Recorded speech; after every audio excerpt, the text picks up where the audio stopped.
আসসালামু আলাইকুম বন্ধুরা, আজকে আমি আপনাদের দেখাবো যে আপনারা একটা ওয়েবসাইটের টেকনিক্যাল অডিট বা এসইও অডিট কিভাবে করবেন। ঠিক আছে, তো এই কাজটা অনেকে দেখা যাচ্ছে ভয় করেন অডিট করতে, যে পারবো কি পারবো না। ঠিক আছে, টেনশনের কোনো কারণ নাই, মাত্র 1 মিনিটে আপনি ওয়েবসাইটের অডিট রেজাল্ট বের করে দিতে পারবেন। ঠিক আছে, আজকে আমি সেটা দেখাবো।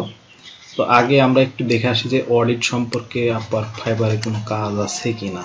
হ্যাঁ, তারপরে আপনাদের আমরা দেখি SEO অডিট,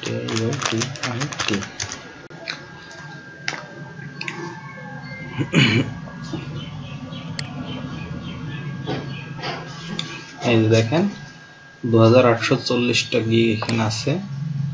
এই যে I will provide SEO report competitor website audit. ঠিক আছে, তারপরে এই যে SEO অডিট, এগুলো সব অডিট। আশা করি আপনারা বুঝতে পেরেছেন যে SEO অডিটের অনেক কাজ আছে।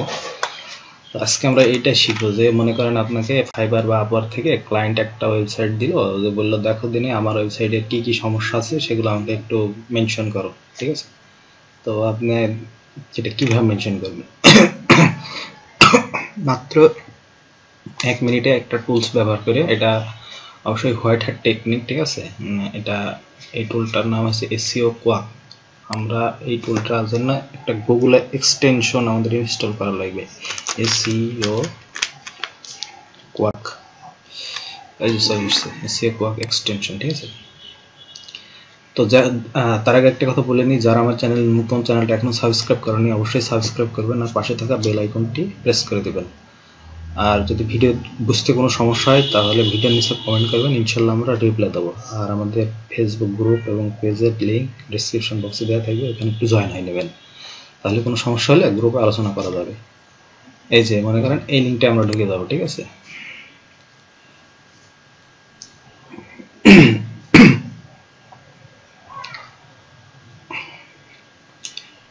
এই যে এক্সটেনশনের পেজ চলে আসলো। ঠিক আছে, এটা কিন্তু ক্রোম ব্রাউজারে করতে হবে, ক্রোম ব্রাউজারে, এটা মাথায় থাকে যেন। এই যে মনে করেন এই যে SEO কোয়াক, এটা হচ্ছে কি আমার অলরেডি ইনস্টল করা আছে বলে এখানে রিমুভ ক্রোম দেখাচ্ছে। যে আপনাদের থাকবে অ্যাড ক্রোম, আপনারা এখানে অ্যাড করে নেবেন, এটা সরাসরি ক্রোমতে অ্যাড হয়ে যাবে। ঠিক আছে, ডাউনলোড হয়ে অ্যাড হয়ে যাবে। তারপরে এই যে এখানে চলে আসবে, এখানে দেখাবেন অবশ্যই এই জায়গাটায় দেখাবে। এই জায়গায় এসে এই যে আমার তো এখানে পিন করা আছে, আপনার এইরকম থাকবে, আপনি এটা ক্লিক করে পিন করে দেবেন। ঠিক আছে, এখন মনে করেন বায়ার আপনাকে একটা ওয়েবসাইট দিল, যে কোনো একটা ওয়েবসাইট। ঠিক আছে, যে বললো আমার ওয়েবসাইটটা একটু অডিট করে দাও, মনে করেন যে এটাই বাইরের ওয়েবসাইট। ঠিক আছে, এই ওয়েবসাইটটা অডিট করার জন্য আপনাকে প্রথমে এই ওয়েবসাইটের লিঙ্কে প্রবেশ করতে হবে। ঠিক আছে, লিঙ্কে প্রবেশ করার পরে আপনি জাস্ট SEO কোয়াকে দেখেন, আগে SEO কোয়াক তো ইনস্টল করা হয়ে গেছে। এখানে ওর রেজাল্ট দেখাই দিচ্ছে যে গুগলে 1944তম র্যাঙ্কিং পজিশন আছে। ঠিক আছে, বিংয়ে আছে এত, তারপর র্যাঙ্ক আছে এত, এগুলো সব দেখাই দিচ্ছে। ঠিক আছে, এখন আমরা কি করব, জাস্ট এই SEO কোয়াকে একবার ক্লিক দেবো। ঠিক আছে, এই জায়গায় দেখেন সব চলে আসছে। ঠিক আছে, এইটা হচ্ছে আপনি একটা স্ক্রিনশট দিয়ে রাখবেন, বা আপনার মানে আপনার যদি পরবর্তীতে SEO গুলো ফিক্স করা লাগে, ঠিক আছে, তাহলে এটা আগে একটা স্ক্রিনশট দিবেন আর ফিক্স করার পর একটা স্ক্রিনশট দিবেন, দুইটার যে পার্থক্য এটা বাইরকে বোঝাবেন। তো আমরা সরাসরি চলে যাবো পেজ ইনফোতে। ঠিক আছে, পেজ ইনফোতে গেলে এটা আপনারা ইচ্ছাগুলো প্রিন্ট করতে পারেন, আবার আপনারা যদি মনে করেন যে গুগল ডকুমেন্ট বা গুগল স্প্রেডশিটে জমা দেবো সেটাতেও পারেন। এটা হচ্ছে একটা বেসিক একটা ইনফো, আপনারা জাস্ট এখান থেকে এইটুকু নেবেন। সেটা কিভাবে নেবেন, আপনারা গুগল মাই ড্রাইভে একটা স্প্রেডশিট করবেন, অন করবেন। যে এই যে গুগল মাই ড্রাইভে ঢুকে যাবেন, গুগল মাই ড্রাইভ গুগলে সার্চ করে প্রথম drive.google.com এটা ঢুকে যাবেন। তারপরে এই যে নিয়ে যাবেন, নিয়ে এই যে গুগল শিট, এটা এই ব্ল্যাঙ্ক শিটটা নেবেন। ঠিক আছে, স্প্রেডশিট এটা নিলে অনেকটা দেখতে এরকম। ঠিক আছে, তো এখানে আপনি SEO অডিট লিখে দেবেন, আর এখানে যে কোম্পানির নাম এই ঘরে সেটা লিখবেন, আর এখানে কোম্পানির মেইন লিঙ্কটা মানে হোম পেজের লিঙ্কটা আপনি দিবেন। ঠিক আছে, এবার আমার যে যে সমস্যা সেই সমস্যাগুলোর একটা করবো। ঠিক আছে, মনে করেন এই যে এটা। ঠিক আছে, এই পেজে বেসিক ইনফোতে আছে কি টাইটেল ওকে আছে, টাইটেলে পাইপ ফিটিং অ্যান্ড ভ্যালু। ঠিক আছে, এটা মনে করেন ওদের হচ্ছে যে কিওয়ার্ড। ঠিক আছে, ওদের কিওয়ার্ডটা এই টাইটেলে থাকার লাগে।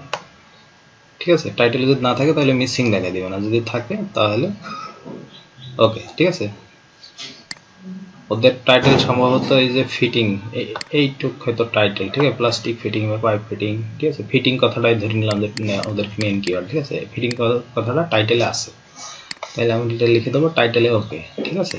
এবার দেখবো মেটা কিওয়ার্ডস, মেটা কিওয়ার্ডে ফিটিং কথাটা আছে, বা মেটা কিওয়ার্ড যদি নাও থাকে তাহলে আমরা লিখে দেবো মেটা কিওয়ার্ড ইরর, আর যদি থাকে তাহলে ওকে।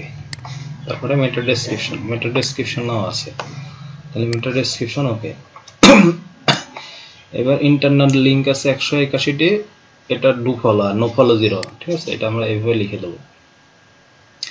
এক্সটার্নাল লিঙ্ক আছে 7টি, ডু ফলো 0, এই যে এখানে দেওয়া আছে, তাহলে মোটামুটি এইখান থেকে বেসিক ইনফো এটা নিলে যথেষ্ট, এর নিচে যেগুলো আছে এগুলো আর এত দরকার নেই, ঠিক আছে, এগুলো আর এত দরকার নেই। তারপরে বাইরে যদি বলে যে কিওয়ার্ড কতটি আছে, কতগুলো আছে সেগুলা, তখন আপনি এগুলা বলতে পারেন যে আপনার আছে স্মল কিওয়ার্ড আছে, মানে একটা কিওয়ার্ডের এইগুলো আছে, ঠিক আছে, এগুলো দরকার হয় না সাধারণত। এবার আমরা ডায়াগনোসিসে চলে যাবো, এইটা হচ্ছে মেন, ঠিক আছে। এখানে আপনার বলে দিচ্ছে পেজ এসইও অডিট, ঠিক আছে, 13টায় পাস হয়েছে, একটা এরর হয়েছে, 8টায় ওয়ার্নিং আছে, ঠিক আছে, এই জিনিসগুলো আপনাকে ফিক্স করা লাগবে, ঠিক আছে। এখন আপনি বাইরকে অডিটের, যেহেতু আপনার এটা অডিট ফিক্স না, ঠিক আছে, তাহলে আপনাকে এই রিপোর্টটা জমা দিতে হবে। তাহলে আমি লিখবো যে ইউআরএল, এই যে ওকে, ইউআরএল কি পাইপ ফিটিং ভালভস, ঠিক আছে, এটা ওদের মেন কিওয়ার্ড, বা এটা পুরাটাই ওদের মেন কিওয়ার্ড, তাহলে ইউআরএল আছে। কিন্তু অনেক ওয়েবসাইটের হোম পেজের এই যে মানে প্রথম যে পেজটা, এই হোম পেজে ইউআরএল থাকে না, মনে করেন এইটুকু থাকবে না, শুধু এইটুকু থাকবে, এটা কোনো সমস্যা না। কিন্তু ভিতরের মনে করেন একটা পেজে ঢুকলেন, ওই পেজে ইউআরএল থাকারই লাগবে, ইউআরএল এর কিওয়ার্ড থাকারই লাগবে, ঠিক আছে। তাহলে এটা যেহেতু আছে, আবার না থাকলেও হোম পেজের সমস্যা নেই, তাহলে এটা কোনো বড় সমস্যা না, ঠিক আছে। তাহলে আমরা লিখবো যে ইউআরএল ওকে, তারপরে কলোনিক্যাল, এটাও ওকে, ঠিক আছে। টাইটেল, এই যে এই চিহ্ন মানে ওয়ার্মিং, ঠিক আছে। টাইটেল ওয়ার্মিং কেন দেখেন, এখানে টাইটেল বলেছে যে 10 থেকে 70 ক্যারেক্টার, আর এর আছে 80 ক্যারেক্টার, মানে 10 ক্যারেক্টার ওভার হয়ে গেছে, ঠিক আছে, তার মানে এটা ওয়ার্মিং পর্যায়ে চলে গেছে। তাহলে আমাদের এটা ফিক্স করতে হবে। আপনি শুধু লিখে দিবেন যে টাইটেল ওয়ার্মিং, ঠিক আছে, যে 10 ক্যারেক্টার ওভার আছে, এটা বলে দিলে আবার ক্লায়েন্ট দেখা যাচ্ছে নিজেই ঠিক করে নিল, আপনাকে আর হায়ার করবে না, ঠিক আছে। সরি। তারপরে মেটা ডিসক্রিপশন ওকে, তার মেটা কিওয়ার্ড এটা ওকে। তারপরে যে হেডিং, হেডিং এ দেখেন হেডিং এ কি সমস্যা, এখানে বলে দিচ্ছে যে you can include keywords in your heading, ঠিক আছে। H1 ইয়ার কিওয়ার্ডটা H1 এবং H1 এর হচ্ছে কিওয়ার্ড না, ঠিক আছে, এই কিওয়ার্ডগুলো H1 H2 H3 পর্যন্ত অ্যাড করা লাগবে, যেহেতু আপনার বাকি দুইটাতে অ্যাড আছে আর H1 না, তাহলে এগুলো অ্যাড করা লাগবে, ঠিক আছে। তাহলে আমরা হেডিং ইরর, ইমেজ বলছে 10 ইমেজ উইথাউট অল্টা ট্যাগ নেই 10টা ইমেজে, ঠিক আছে, সেটা কিন্তু আপনাকে এখানে বলে দিতে হবে যে ইমেজ ইরর, ঠিক আছে। এটা টেক্সট অ্যান্ড এইচটিএমএল সেটা হচ্ছে ডেভেলপাররা করবে, মানে যারা ওয়েবসাইটটা তৈরি করেছে, এগুলো এতটা বড় ফ্যাক্ট না, এগুলো এত ফ্যাক্ট না, এগুলো এত ফ্যাক্ট না। স্কিমা ডট অর্গ এটা অনেক সময় লাগে, যদি থাকে ওকে লিখে দেবেন, আর যদি না থাকে তাহলে অত দরকার নেই, এগুলো অত বড় ফ্যাক্ট না, এগুলো ফিক্স করলে হয়, না করলে হয়, ঠিক আছে। এটা একটু দেখবেন, এটা আপনার যদি ওকে থাকে ওকে, না থাকে না থাকে। এই নিচের অংশটা আবার বড় ফ্যাক্ট, ঠিক আছে, এটাকে বলা হয় অন পেজ এসইও ফিক্সিং, ঠিক আছে। এই যে রোবট ডট সাইট ম্যাক, ঠিক আছে, এটা দরকার নেই, এটা দরকার নেই। গুগল অ্যানালিটিক, ফেভিক আইকন বলতে বোঝায় যে মনে করেন এটা ওয়েবসাইট, এটা ওয়েবসাইট, এই যে এই জিনিসটা ফেভিক আইকন, এই জিনিসটা যদি না থাকে তাহলে এখানে ক্রস আসবে, যদি থাকে তাহলে একদম ঠিক আসবে। তাহলে এগুলো যদি ভুল থাকে তাহলে ভুল, এই যে যেমন আমি এখানে লিখেছি, ঠিক আছে, যে robot dot text okay, site map okay, Google analytic okay, favicon okay, ঠিক আছে। এটাই হয়ে গেল আমাদের এই সাইটের অডিট। এই রেজাল্টটা তখন আপনাকে কি করতে হবে, এই যে এই টোটাল এই রেজাল্টটা যে আমি অডিট করেছি, এইটা ডকুমেন্টটা আপনি এখান থেকে ফাইল থেকে সেভ করতে পারবেন, ডাউনলোড করতে পারবেন, এক্সেলে সেভ করতে পারবেন, পিডিএফে সেভ করতে পারবেন, যে কোনো একটা সেভ, বা যদি চাই যদি এক্সেলে দাও এক্সেলে, পিডিএফ দাও পিডিএফ, যেটাই বলবে সেটাই দেবেন, ঠিক আছে। অথবা এই লিঙ্কটাই আপনি শেয়ার করতে পারেন, এটা এখানে তালা দেওয়া থাকবে, ঠিক আছে, এটা আপনি এখানে কি করবেন, শেয়ারেবল লিঙ্ক করে ফেলবেন, ঠিক আছে। আশা করি বুঝতে পেরেছেন, এইটাই ছিল অডিট। আর এইভাবেই সাধারণত অডিট করে।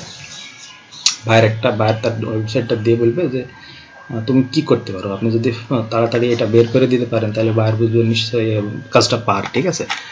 আর মনে করেন যে এইভাবে আপনারা একটা যে কোনো ওয়েবসাইটে এখন শেখার জন্য এটা যে কোনো একটা ওয়েবসাইট গুগল থেকে নিয়ে আপনারা এইভাবে প্র্যাকটিস করবেন। অনেক সময় বায়ার বলবে যে তুমি যে অডিটের কাজ করেছো তার প্রমাণ কি, তখন আপনি কি করবেন, এই শিটটা ওকে দিয়ে দেবেন যে দেখো আমি একটা এই ওয়েবসাইটের অডিটের কাজ করেছি, যে আমি এইগুলো ইরর ছিল ফিক্স করেছি, বা এটা দেখলেও তখন বুঝতে পারবে যে না হ্যাঁ করেছে, ঠিক আছে। আশা করি বুঝতে পেরেছেন। আর এই ছিল আজকে আমাদের টিউটোরিয়াল। তো যদি টিউটোরিয়ালটা ভালো থাকে অবশ্যই আমার চ্যানেলটা সাবস্ক্রাইব করবেন, ঠিক আছে। আর পাশে থাকা বেল আইকনটি প্রেস করে দেবেন। আর কোনো সমস্যা থাকলে নিচে কমেন্ট বক্সে কমেন্ট করে জানাবেন, ইনশাল্লাহ আমরা রিপ্লাই দেবো। আর আমাদের ডিসক্রিপশন বক্সে ফেসবুক পেজ এবং গ্রুপের লিঙ্ক দেওয়া থাকবে, ওখানে একটু জয়েন হয়ে নেবেন।